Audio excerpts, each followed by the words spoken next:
So the other day I was going through my garage freezer and I found a steak that I had frozen and vacuum sealed and forgotten about. So time to cook it up. What I have here is really a cowboy ribeye. It's not a full tomahawk with the bone extending way over here, but I mean, come on, it's a mini tomahawk. It's USDA choice, and what I want to do is I'm going to give it an overnight dry brine, so I want to get it salted up nicely. Now I'm using a mixture of salts here. These are some salts that my sister brought back from Peru for me. One has a really smoky sort of flavor and aroma, and the other is just a really nice local salt from there. So I want to give a good coating because this is a big piece of meat. We're going to get plenty of salt on here for this overnight dry brine. And I have it on a rack so that it doesn't sit in any juices that sweat off. You can smell the smoky aroma from that one salt already. Now if you notice, some of the meat right here is a little bit not red, kind of that grayish color. That's just some oxidation that happens. I've had that happen before when I vacuum sealed. It's not going to affect the flavor at all. And this has been thawing in the refrigerator in the vacuum seal for a couple days, so these things happen. Don't ever freak out if you get a little bit of that gray meat color amongst the other red. It's fine.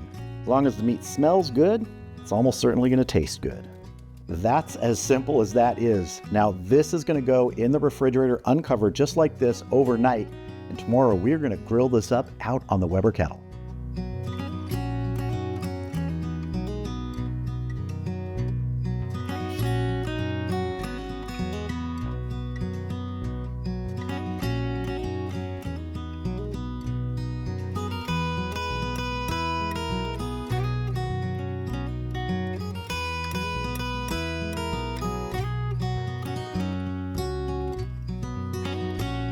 All right, our ribeye has been soaking in that wonderful salt, those two different kinds overnight.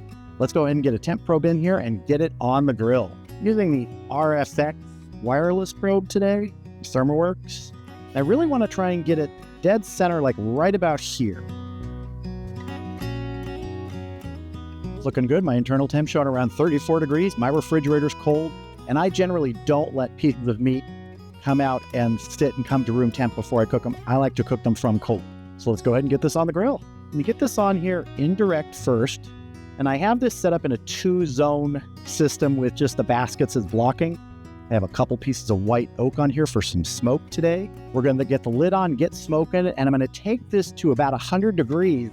Then I'm going to sear it. So we're doing a reverse sear today.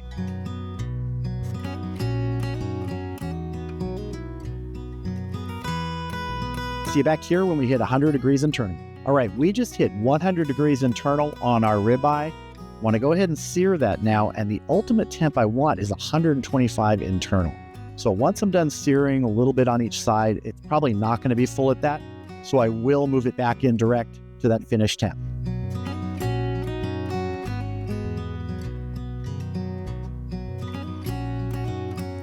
It's got great color already. Just going to go a couple minutes on each side. See how we're looking.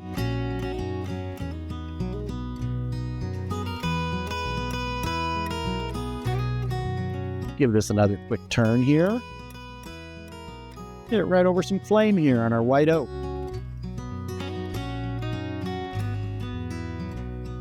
All right, we're going to move this back indirect because we've still got probably about 10 degrees to go. So I'm going to get the lid back on and I'll bring you back when we are at 125 internal.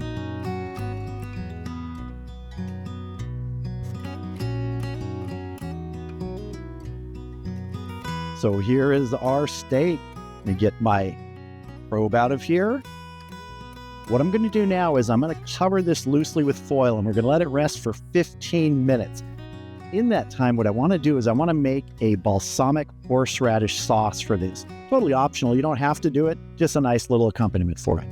So what I have here is some prepared horseradish. And I'm going to add about a tablespoon of this. Next up, same amount of balsamic vinegar. It's a nice, thick balsamic I've got here.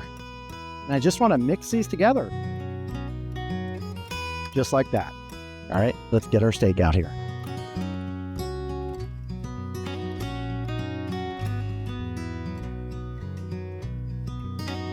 Now what I want to do is I want to cut it away from the bone so we can get some good slices, and then we'll put the bone back so we have a nice sort of presentation. Now let's get some slices here. A little crispy piece of edge material. Oh man, that's good. What I want to do is put a little bit of our balsamic horseradish sauce just right here. So if we want to dip in it, we can. Now let's get our bone back here so we look nice and special. And let's see how this looks.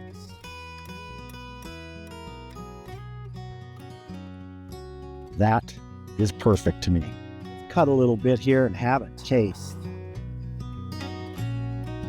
Let's go with some without sauce first. Cheers.